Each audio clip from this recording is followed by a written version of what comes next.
حنبل المجبري يحرج مدرب مانشستر يونايتد بأدائه الرائع ويجعل جماهير مانشستر يونايتد تطالب بإعطائه فرصة أكبر للعب لعلها تشاهد محمد صلاح جديد في الدوري الإنجليزي. ولو أتيحت له فرصة سيكون أفضل لاعب إفريقي في الدوري الإنجليزي عبر التاريخ بحكم سنه الصغير وإمكانياته الكبيرة. درب الشياطين الحمر في انسجام كبير مع التونسي حنبال المجبري، وهذا شاهدناه في الكواليس من خلال التدريبات مع فريق مانشستر يونايتد، وكذلك في المقابلة الودية أمام فريق ليدز الذي شارك فيها حنبال المجبري كأساسي وتحصل على 4 نقاط خلال مشاركته في الشوط الأول. أظهر خلال مشاركته في الشوط الأول روح قتالية ولا أروع، وكان كذلك مدافع حاسم وأنقذ فريقه من أكثر من مرة من هدف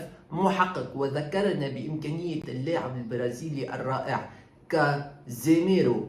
بروفايل المجبري يندمج ضمن مشروع مانشستر يونايتد الجديد، بناء فريق شاب يمتد على أكثر من 5 سنوات. أقولها على مسؤوليتي أننا سنشهد أعظم لاعب إفريقي سيلعب في تاريخ البريمير ليج الدوري الإنجليزي.